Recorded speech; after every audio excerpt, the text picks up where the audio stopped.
Hello, this is Adam with Daily Grind Digital, and today we're going to go over using the Mosaic grid section in the DGD Crusade Shopify theme.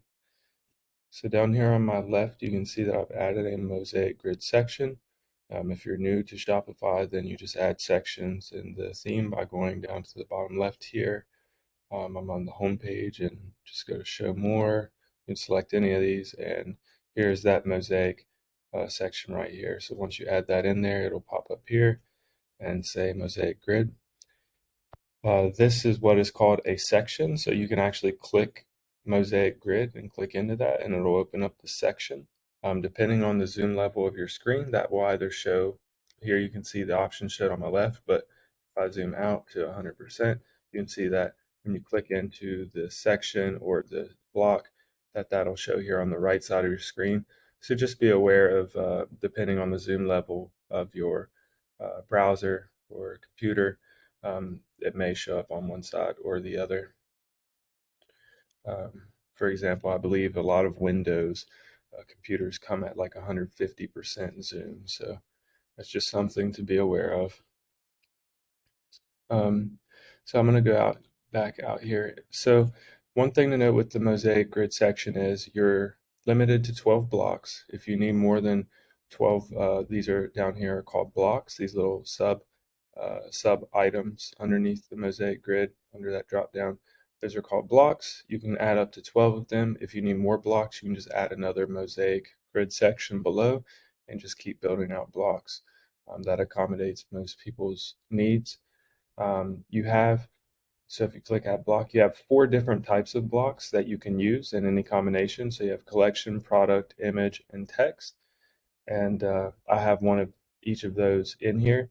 So they say different things. So like this say something about, it says shop trending. How you tell what type of block that is if you click into it, you'll see this one says image. So this is an image block. If I go back and go into this one says product. So this is a product block. This one says products, but that's actually just the name of the collection. This one is a collection block. So hope that clarifies for you if you had a question about that. So let's go ahead and touch in the section settings, and then we'll go over each type of block settings. So if you go in here, you have your width. So you have align wide, align full. Align full just makes it wider in full screen mode. So you can see that the edges of these items are wider than the section above it. And if we go back to desktop mode and go back to wide, and then we do full screen, now you can see that these sections are actually the same width here. So hopefully that will give you some understanding of the differences there. Typically, you can only see the difference when you enter full screen mode. Um, Add padding just puts padding between the grid items here. So if you remove that, they'll actually touch each other. So you may or may not like that look a little bit better. So that is completely up to you.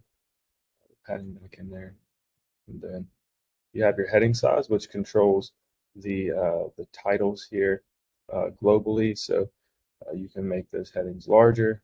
Probably not recommended, but or you can make them smaller depending on the sizes that you set for your headings.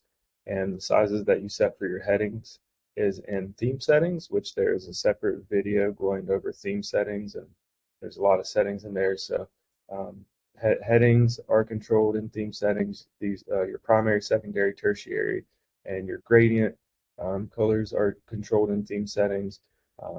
The radiuses of your buttons. So, for example, here you see oval buttons.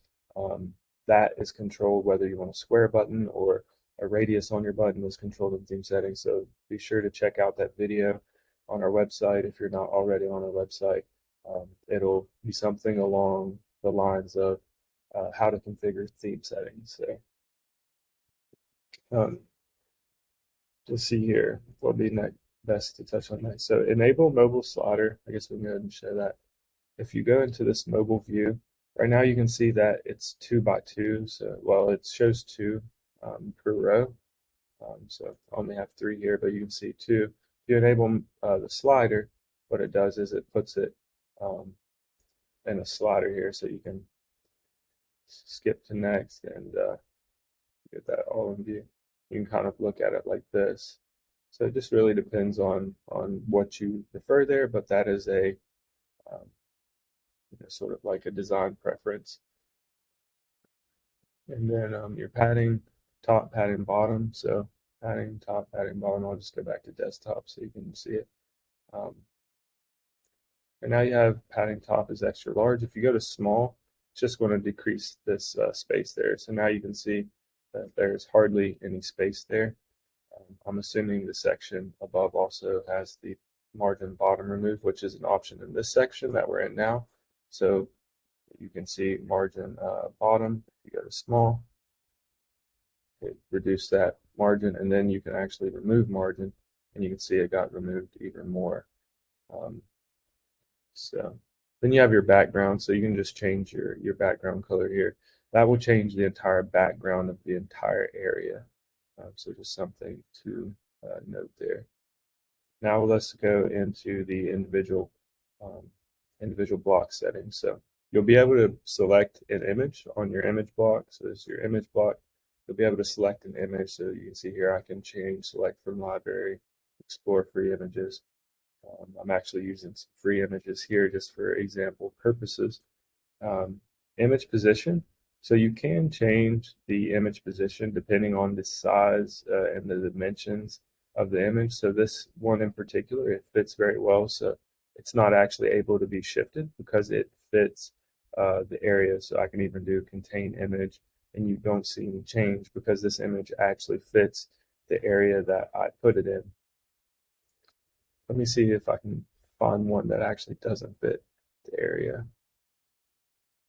I think all the images I have fit the area that they've been assigned to. So yeah, I don't think I'm going to be able to show you how that shifts the image. So yeah, just note that depending on the size of your image, this actually can shift your image around. So feel free to play with those settings. But if your image fits very well into this content area, then you won't see any difference even if you click contain image. So you can see now if this image was a square, it would really shrink the image down to fit in this area because obviously this is more of a mobile, more of a rectangular dimension, more of a 9 by 16 versus a square is 1 by 1. So something to note there. So I'm going to pop back out, go back into the image block. So you have those options there. You do have the background, which you're still, let's see, I don't know if you'll be able to see anything here. No, because the image is covering the background. So the background is considered everything that's behind this image. So I'll be able to show you that on a different one. Content position, so I can align left. That's just going to change the button alignment and all the headings and text there. So you can see all that shifted, and you have that in each one. So put your subheading text here, your heading text here, your description here, and then you can add buttons if you want. Now, if you don't want buttons, you can literally just come in here and erase the button text, and that'll make the buttons disappear. I will say it typically helps to be consistent in how you're using these, but you don't have to be, but if you're adding, like a title and a button, sometimes it helps to be consistent using that throughout, but you don't have to. Just know that this is a very dynamic section, so feel free to experiment and find what works best for your specific use case. I'm going to add the buttons back in real quick. You also do have the option to add arrows to your buttons, but you can do that or not do that. That is completely up to you. And then the next thing to note is that you have the option. So here's your text.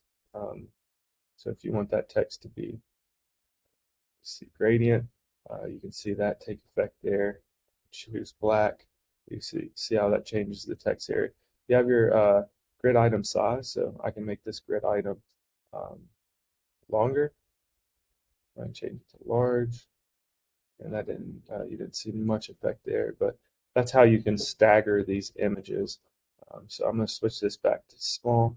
So you can probably already see that I have this one set to small, this one set to medium, and then this last one set to large. And you can kind of make a staggered grid with this section. It's very dynamic and allows you to you know accommodate a number of designs. So um, this one, so you still have your same settings. Let's go to mobile real quick because maybe on mobile I would be able to give you an example of. So here's one right here maybe, and if you go into the products here, you can see this image is a little, you might would say it's a little cut off, right? So if we go to top here, can't change anything.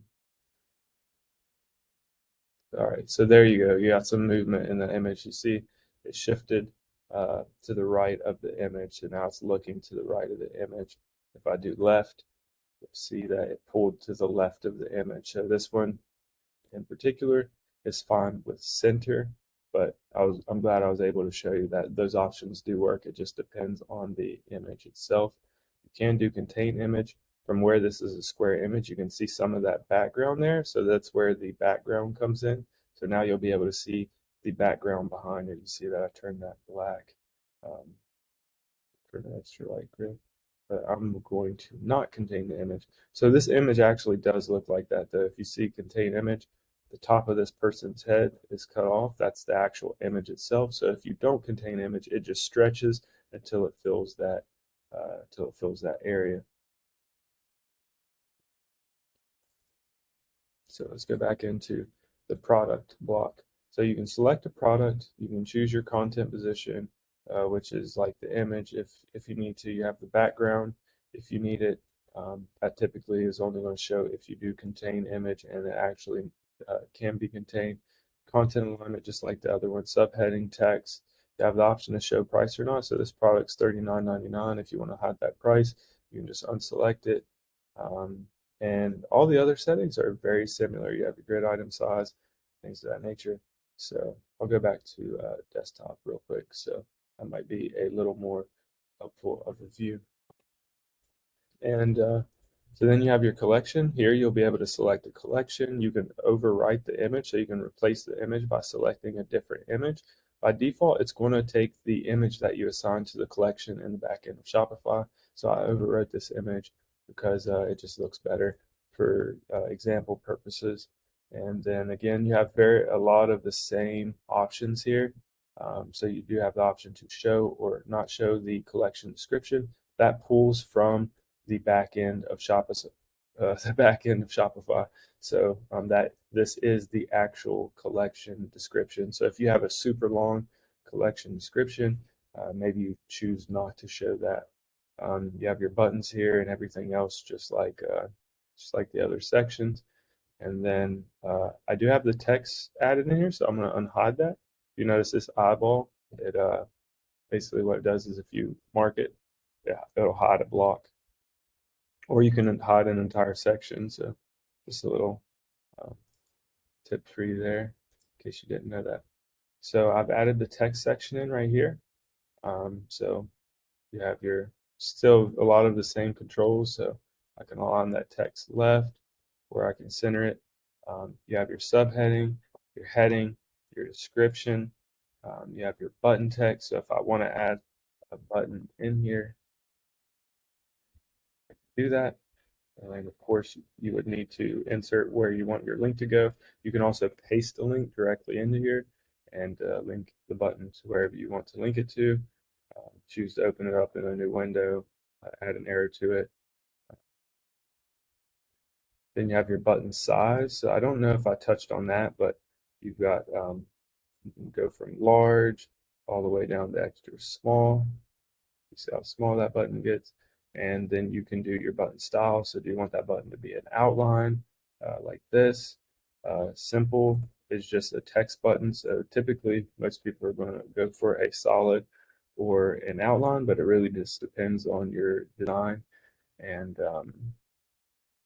so your button your button colors. So, do you want that to be a gradient, or do you want it to be one of these other options that you have assigned in the back end, or you always have white and black as an option as well. And then you have your second button, and there you have it. So now you want this area to be large or small. So I made it a little larger. You do have your background here. So now you can really see the difference in that background. Of course, we need to change a couple of things, and we'd have to go back up here to the button and make it white. So maybe you like something like that. You can, maybe here you want to highlight a promotion on a product or a collection, or just maybe you're running a sale and you want to say, hey, 15% off this collection, or hey, use this code.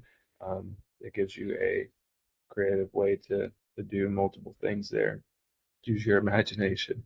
Um, so that is all of the blocks of this section. Of course, you can add up to 12, so there's a lot more that you could continue to add and stack these things and see how they line up.